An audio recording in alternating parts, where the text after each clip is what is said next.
I'm Steven Rennell, the host of the Meat Eater podcast and the Netflix original series Meat Eater. As a hunter and wildlife enthusiast, the question comes up, how can you justify killing and eating animals that you love and protect? Well, that's part of what we wrangle with on the Meat Eater podcast, along with broader and often funnier discussions about living an outdoor life in the modern world. Listen to the Meat Eater podcast on the iHeartRadio app, Apple Podcasts, or wherever you get your podcasts. Welcome to Monster, DC Sniper, a production of iHeartRadio and Tenderfoot TV. The views and opinions expressed in this podcast are solely those of the podcast author or individuals participating in the podcast and do not represent those of iHeartMedia, Tenderfoot TV, or their employees. Listener discretion is advised. Mildred, you let me know when we're rolling. And hi, lady. Hi. I know it won't be easy. What won't be easy? Talking about some of this stuff. It'll be easy. Yeah? Yeah. Really? It may not be easy for you. To hear it? For you. Is that because you processed it? Or? I'm done. What does that mean you're done? It means I do not have an emotional charge to this story. You may have one. Other people may have one, but I don't. How long do you expect me to hold on to that kind of pain? It's been 2002. We're in 2019. Am I still supposed to be crying? Am I still supposed to feel some type of emotions towards him? Some people think I'm still supposed to love him and forgive him. No, I'm not supposed to do that. That's your interpretation of what I'm supposed to do. And I have my interpretation of what I will do. I get to choose that. So the idea that I would think that this might be painful is a projection. Exactly. It's an assumption. You're basing your assumption on other people's or your own perspective of how you feel I should be with this story. That's not my reality. That's yours. So we're a minute in and she's already dropped the mic. She's already dropped the mic. Well, thank you for that. No problem. Thank you for that. I'm Tony Harris. On this special episode of Monster DC Sniper, I'm proud to present our interview with Mildred Muhammad. Mildred is a domestic violence awareness advocate and the ex-wife of John Muhammad. John kidnapped her children, threatened her life, and many believe the DC Sniper attacks were part of a plan to disguise her eventual murder. This interview covers topics we couldn't fit into the series. If you haven't listened to the whole season yet, it might be a good idea to finish the show first. All right, back to the interview. So could I have you state your name and your professional speaker's title? I am Mildred Muhammad. I'm an award-winning global keynote speaker. I'm a certified consultant with the Office on Victims of Crime. I'm a certified personal and professional development coach. And my former husband was John Allen Muhammad, whom you all know to be the DC Sniper. I was laying on the sofa and I was having this dream about women calling me, asking me for help, and they were just all around me, and I fell off the sofa. And I went to my children, I said, look, I got to help other women, and the only way I can do that is to share my story and yours about your dad, and I need your permission to do that. And they say, Mom, you do what you need to do, just tell the truth. Just tell the truth. And so that's when I went to the library. I got a book on how to become a professional speaker. Decided to have the lotus flower as my logo because it was a flower that came out of the darkness into the light. I looked up domestic violence conferences on Google. I found 2, contacted them, and I was able to land those 2 engagements. And I've been speaking ever since. When did you realize for yourself that you were in an abusive relationship? I was watching TV in Washington State, and there was a PSA. I understand that coming out of a domestic violence relationship is not easy. And it was a woman speaking, and she told of all of the signs associated with domestic violence. And as she's going through, I'm like, oh, okay, that's 1. Oh, okay, that's 2. Wait, what? Well, I'll be. I'm in an abusive relationship. And I called the number. 1-800-799-SAFE. It's time for everyone to allow for their voices to be heard. And they talk to me. I'm in the room. My children are in the living room. John is at work. And they say, well, we'd like for you to come in. I say, nope, I'm not coming in. They say, well, we really need to get you help. Nope, I just wanted to call to make sure that I'm seeing what I'm seeing and I need to come to terms with that, and then I'll call you back. I never called them back. But at that point, that's when I knew. Because I just thought it was a part of a relationship. You know, that's how relationships are. I didn't grow up in an abusive home, so I didn't know that I was in an abusive relationship until I saw that commercial. And they don't even have PSAs anymore. They don't. Not even in the month of October, which is Domestic Violence Awareness Month. There are no PSAs on TV. So that's when I knew. Most people don't really know that they're in abusive relationships. 80% of victims do not have physical scars to prove that they are victims. Although 20% do, I choose to concentrate on the 80%, the verbal, the psychological, the spiritual, the stalking, And it is my mission to shift the thinking of society to understand that you do not have to have physical scars to be a victim or a survivor of domestic violence. And because this is a worldwide epidemic, the person that you're sitting next to could be a victim or a survivor. It is how you have responded to this person as to whether or not they will confide in you and ask you for help. Before I left John, he came over and said, we need to talk. My brother was there, so I felt I was safe. We go in the garage. So he says, you are not going to raise my children by yourself. You have become my enemy, and as my enemy, I will kill you. He charges at me. I ran around him into the house where my brother was. And he leaves, and I tell my brother, I say, John's going to kill me. He's going to kill me. He said, girl, John not going to kill you. I never went to my brother again for help because he didn't believe me. And a victim does not have time to clarify to the people who she's going to for help how dangerous the situation is. He was hiding from everybody else, but I was the one that got to see it all. So when I go to people and say, John is treating me in such and such a way, or he's doing this to me. Well, that's not the John I know. Of course it's not. I tell victims of domestic violence, be careful who you talk to. Do the touch test. Touch test is, Tony, John's just not treating me right. I mean, he is humiliating me and making me feel that I shouldn't even be here. And depending on his response is how I will either continue to talk to him or never speak to him again. Because he is going to put my life in jeopardy. He's going to go back and tell him, hey, man, Mildred came in. Bam. So, no, that's the touch test. When he took the children, I stopped eating. I was eating a half a slice of bread and crushed ice. That was it. Just enough to sustain me. I was signing for a package from my mom on Mother's Day and I passed out. Get to the hospital and I had to have a blood transfusion. 2 people knew I was in the hospital. My phone rings and it's John. He had people watching the house. And he says, how you doing? I said, I'm good. He said, how's mom? I said, she's fine. I said, why won't you let the children call me? He said, we don't always get what we want, do we? So there's a dialogue that goes on between the victim and the abuser, and only those 2 people know what that means. He had already said, you have become my enemy, and as my enemy, I will kill you. So I had 2 choices. I could go back to him and die, or I could hang up the phone and never see my children again. And I hung up the phone. I let out a scream. The nurses came.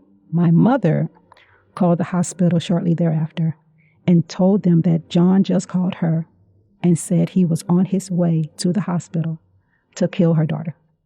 So they moved me from one room to another, posted a guard outside my door, took my name off of the register, and stated that anybody who was coming up to see me needed to send up their ID to identify whether or not it was John.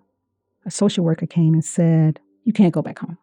I said, well, my mom is at home. I said, we'll take care of your mom, but we have to disconnect from everybody that you know because we have to put you in hiding so that John will not find and kill you.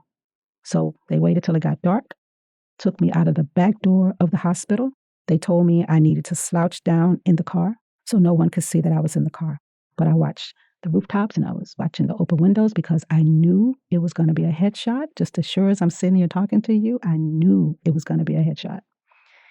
I go into the shelter and the staff person said, Millie, you're in luck. You get your own room. Like I want to be in a shelter. So we go upstairs and I'm sitting on the bed and I'm thinking, how did I get here? Married for 12 years, 3 children, a business. I'm a businesswoman, taking care of my mom, and I'm in a shelter?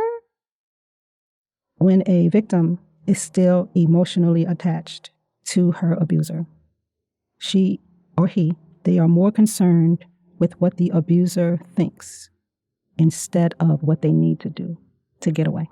Because even in the shelter, I was watching a commercial about a family and the husband, and that's when it clicked that John didn't love me. That's when it clicked. That's crazy. And that's when I had to swallow that pill that he didn't love me. After all of that, that was the moment. In the shelter. In the shelter, watching TV. Man, don't love me. The light came on, so to speak. Was there anything in the commercial that triggered that? Or was It was a family setting. And it just clicked. But once I swallowed that pill, it was on like popcorn.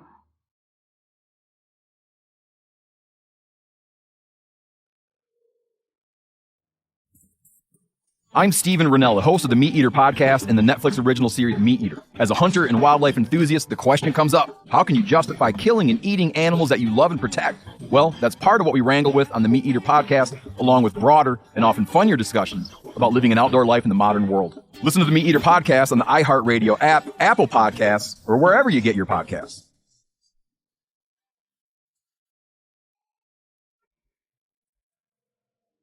What knowledge did your children have of the difficulty you guys were having in your relationship? Were they aware of it? Children are always aware of a couple's issues. As much as we try to keep things from them, they know. September 2001, I gained custody of my children. We are trying to put our lives together. I did not interrogate them to inform me of what happened. We would watch TV and they would recognize, say, an island. And my daughter said, Mommy, we were in Antigua. Really? Yeah, there was a lady that we stayed with. And she asked us, why were we there? And I told her that my daddy took us from you. And then she told us we needed to leave. I said, really? Okay. Anything else you want to share? Nope, that's it. The person that I had the most issues with was my son. Out of all three of them, I knew that John would turn him against me. He was jealous of our relationship, and he wanted to break him from being so attached and sensitive towards me. So I would ask him to take out the trash, and he would jump up off the sofa and come right in my face. You don't tell me what to do, boy. You need to back up. Don't you know I'm from Louisiana? Do you know we don't take this type of disrespect? You know what? Let me just take a pause and walk away from you. And so the girl said, John, why are you so disrespectful to Mommy? You know you shouldn't be treating her like that. And I said again, take out the trash. He took it out reluctantly, but he did. So I'm sitting on the sofa journaling, because journaling is therapeutic for me. Actually, I journal because I had no one else to talk to. People were judging me, victim blaming, telling me that everything was my fault. And John walks up. And he says, you want to know what Dad said about you? I said, yeah, I do. He said, okay. Dad said, you didn't want me. Dad said, you love the girls more than me. Dad said, you wanted him to take us because you wanted to live the rest of your life without us. I said, anything else he said? Yeah, he said a lot of things. I said, well, tell me the rest of it. No, I don't want to hurt your feelings. I said, I'm a big girl. I can take it. I said, no, Mom. I said, okay, this is what I want you to do. I want you to compare what your dad said to what I do. If you find that I am doing something negative that he said to you, I want you to talk to me. I want you to tell me about it so that we can talk about it. You need to know why I do the things I do. And then you can come up with your own interpretation. Because the only way we're going to get through this is with the truth. And I will tell you the truth, even if it makes me look bad. But that's the only way we're going to get through this as a family and be stronger afterwards. Can you promise me you'll do that? He said, yes, ma'am, I can do that. I said, and by the way, what can I do? He said, Mommy, if you could just spend time with me and talk to me, I think that will help. I said, when do you want to get started? Can we start today? Absolutely. Let's go for a walk and talk. And I had to tell him what happened. I used age-appropriate language, he was 11, to describe to him what happened and how we got to the point where we were. I'm thinking about possible issues. I don't know how many of these were present. I'm thinking about Little John having questions, issues surrounding maybe betrayal, abandonment. They all had abandonment issues. I would go to work and I told them I would be back at 5 o'clock. I didn't show up until 5:15. I opened the door. They were hysterical. I said, okay, let me give myself some room. So I told them I will be home between 5:30 and 5:45. And I showed them on the clock what that looks like. But I always made sure I came home at about 5:15, 5:20 to give them a routine. After we got all of that cleared up, then there were no more abandonment issues. I didn't find out about the conditions in Antigua until years later. I went to the Virgin Islands for a speaking engagement. One of the ladies was explaining to me the conditions in Antigua is as if you went back 100 years. And I lost it on a speaking engagement. I'm glad I was finished speaking because I was a mess. It took everything to hold myself together until I got home. And when I got home, my son came home and he said, "Mom, this is what I want to tell you." They had to wipe themselves with leaves to use the bathroom. They had to carry painter buckets of water with worms in it back to wherever they were living and put a sheet up so that they could bathe. He said, "Mom, we almost lost hope." And that just stabbed me in my heart when he said that. And I said, "Honey, I'm just so sorry you went through that. I did not bring you in this world to suffer. And I've lost you guys for 18 months. And that's 18 months I can't get back. But I hope that since I've had you back, that I have done everything that I possibly can do to make you feel like you were home." And he said, "Mom, you did that. You went over and above. We know everything you've done. And you've done a great job. You taught us that we have to go through our emotional breakthroughs, and we're going to give you time to do that. Just go through this process, go through this crying, and then once you're done with it, then we can keep going." When you speak, when you look out into the audience, describe who you see. I see individuals who have taken the time to come and hear my story, but also there are victims in the audience that are looking for something that would help them leave strategically without being hurt or killed. Because up to 75% of women who try to leave an abusive relationship are either hurt or killed. Share some of your knowledge on how do women leave? Everybody has a different way. Some leave abruptly, some plan, some stay. I saw a stat that it takes women in abusive relationships up to 7 attempts to ultimately leave for good. That is correct. But that speaks to how difficult it is to leave. It does. The short answer. The long answer is it wouldn't take me 7 times to leave if I had support. It wouldn't take me 7 times to leave if people didn't blame me for the abuse that I'm in. So I have to not only handle the abuse that I am in with my boyfriend or husband, but I also have to deal with his family who's coming after me, telling me not to report him or turn him over to the police. I have to look at my friends who are telling me that I'm stupid and I should get out, but nobody's offering me a way out. Nobody asks me what I want to do. You're too busy telling me what to do. But if you was in my shoes, what would you do? So don't give me medicine you won't take. Is there a story that you've heard or that comes to mind that demonstrates for you the key differences between violent abuse stories that we hear a lot about and verbal abuse stories that we don't pay as much attention to? I'll give you the case of Rihanna and Chris Brown.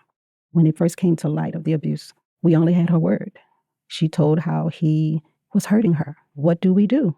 We praise the abuser and we silence the victim. Why would you do that to Chris? He's a good man. Why are you saying these things about him? Then they started to bring up her past and how terrible of a person she was until those pictures hit the news. And then it flipped. He lost endorsements. People couldn't understand why he would do this to her. And whatever she did, it shouldn't warrant that. When it came out, my first instinct was, she's calling out for help, but no one is listening. When the pictures came out, everybody listened. Why does it take a picture for you to understand? So what I would say to victims and survivors in the 80% who do not have physical scars, document. Time and date. Write it down as soon as it's fresh in your mind. If there are people there to witness, ask them to write affidavits so that you can help the police by building your case, because the police only goes off of evidence. And if you have it written down, then you are actually building your case, which is evident that you are in an abusive relationship and you need help. And it goes the same way for men. Men, y'all just summarize stuff because you feel you don't want to get the woman in trouble. And it's not until your backs are against the wall that you start to explain the physical assaults that you're going through. My dad passed when I was 9 from a domestic violence situation. Not with my mom, but with another woman. What happened? My mom and dad were separated, and he had decided to come back to my mom. The woman who he was with said no, and she waited until he was asleep. She padlocked the doors and the windows and set the house on fire. You're telling me your dad was killed in a domestic violence? He was murdered. Murdered in a domestic violence situation? Mm-hmm. When I was 9 years old. I found this out when I was 21. I went to my cousin's funeral. While we were at the repast, there was some men playing cards, and I heard them call my dad's name. And so I went over by the doorway, just to listen. And they said you could hear him screaming for miles. And no one could get close to the house because it was too hot. And so they waited until the fire department came to put the fire out. I said, Mom, you told us he died in the Navy, that he died on a ship. That's why they had his casket draped with the flag. She said, well, he was in the military. They gave him the flag because that's what they do with soldiers. But I was waiting for you to get old enough to tell you. But that's how my dad died.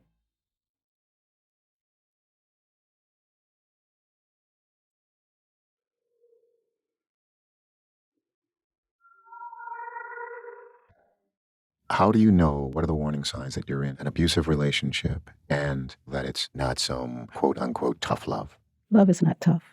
There are many signs to domestic abuse and violence. And I could go over the signs and you can look them up on the computer. But I'm going to say it like this. It really depends on your tolerance for pain. It really depends on how you grew up. If you grew up in a household where you witnessed your father or your mother abusing the other parent, then your tolerance for pain is high. And so it wouldn't be much of a surprise if someone yelled at you, if someone tried to restrict you or something to that nature. There are many men who grew up in an abusive home, and there are many men who choose not to abuse when they are in relationships. So that tells you right there, it's a choice. You are making a conscious decision to control a life you did not create. So the question is, why do you feel entitled to control someone else's life when you don't have control of your own? Disappointments and frustrations are dealt with in different ways. But if you were not taught how to handle your frustrations and disappointments, then you will blame other people for bad decisions that you've made instead of holding yourself accountable for your own actions. Can you explain from your work with other victims and survivors the control dynamic in abusive relationships? Well, it's the honeymoon cycle. I love you, then you do something to make me hurt you. I'll call you out your name. I'll even physically assault you.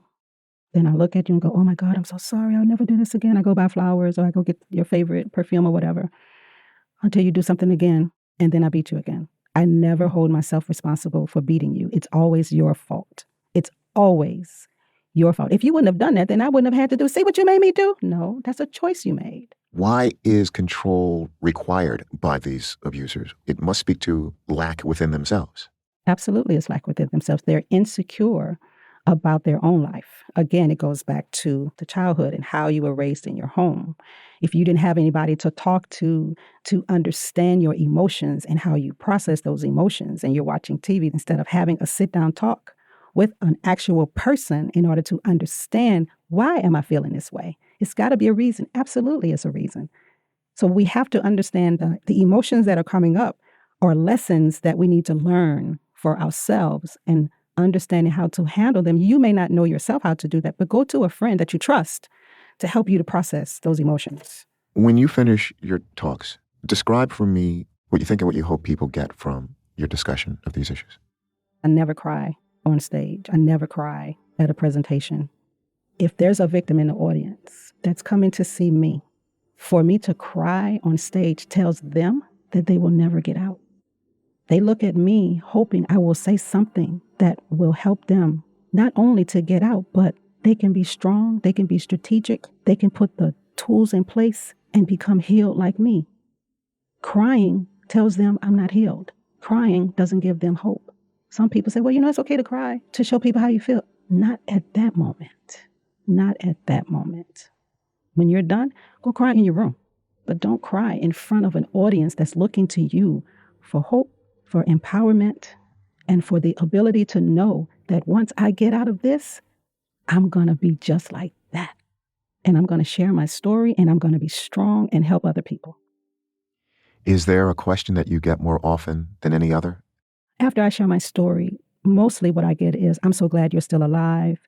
I'm so happy that I drove so many miles to see you. I'm so glad that you're here.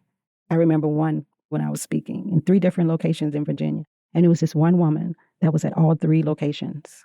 And I saw her and she came up to me and she said, "Hey, Miss Muhammad." I say, "Hey, how you doing?" She say, "I've been to all 3 of your presentations in Virginia." I say, "Yeah, you're my little stalker, huh?"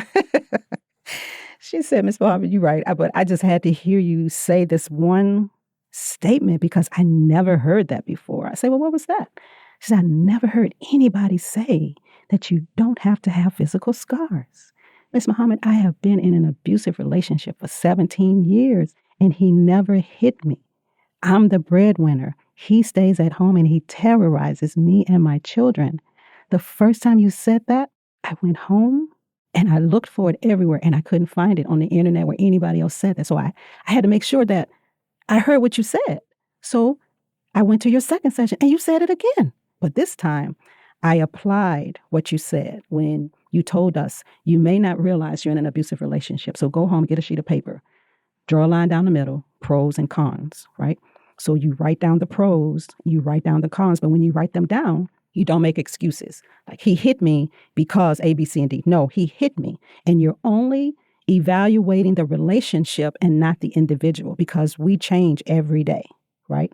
So she said, I went home and I did that. And like you said, if the pros outweigh the cons, then we can work on the relationship. I said, but Ms. Muhammad, the cons outweigh the pros. So that meant I needed to make a decision. But I just had to hear you say it one more time before I made that decision. And when you said it again, I knew I had to leave. And so I left, Ms. Muhammad. And guess what? Me and my children, we are happy. And I would never have left if I didn't hear you say you don't have to have physical scars. What does hearing something like that do for you? That makes me feel that what I started to do is working, because it's my mission to shift the thinking. And I shifted her thinking so that she can take a comprehensive look at her relationship and then strategize on how to effectively leave. And that's what she did.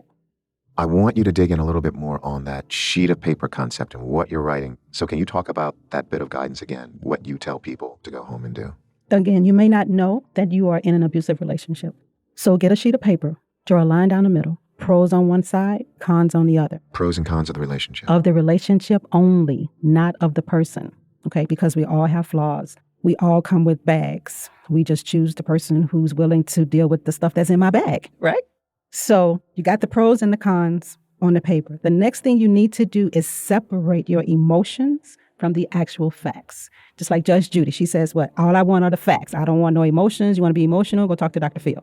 So we only want the facts, because the facts will help you to see who you're dealing with. A pro could be, he put gas in the car because the tank was empty. No, he put gas in the car. Doesn't matter the reason. There's no exception, no condition. He put gas in the car. A con would be, he disconnected my phone because he didn't want me on the house phone. No. He disconnected the phone. Simple as that. So once you come to the end of that, if the pros outweigh the cons, the relationship is worth analyzing and saving. And you have to create a new normal. You can't go back to what it was. You have to start fresh. If the cons outweigh the pros, you really have a decision to make. Are you going to stay in a relationship? A lot of people don't leave because they got a lot to lose, or I helped to build that house. I put money in that account too. I'm not having another person to come in here and enjoy the fruits of my labor. I mean, all of that stuff goes on. So that's a decision you have to make. And the decision is completely yours. You don't need outside people telling you what to do. Nobody's living your life for you but you. But make sure it's a decision that you can live with. If you suspect you or someone you know is experiencing domestic violence, please call the National Domestic Violence Hotline at 1-800-799-7233 or go to thehotline.org. Once again, that's thehotline.org. Remember, you are not alone. Because domestic violence reports are on the rise, Mildred Muhammad also recently released an ebook called Being Abused While Teleworking During COVID-19. You can find it online. That's it for this bonus episode of Monster. We'll be back soon with another bonus episode, an interview with John and Mildred's daughters, Taliba and Selena. Subscribe to make sure you don't miss it. When you're coming from a position of being 9 years old and all you've known is my dad acts this type of way because I'm a child, that when you see him on TV, it's like, well, I don't know what they're talking about because my dad was consistent in yeah, his consistent love, right? And was doing all of these things that he was supposed to be doing.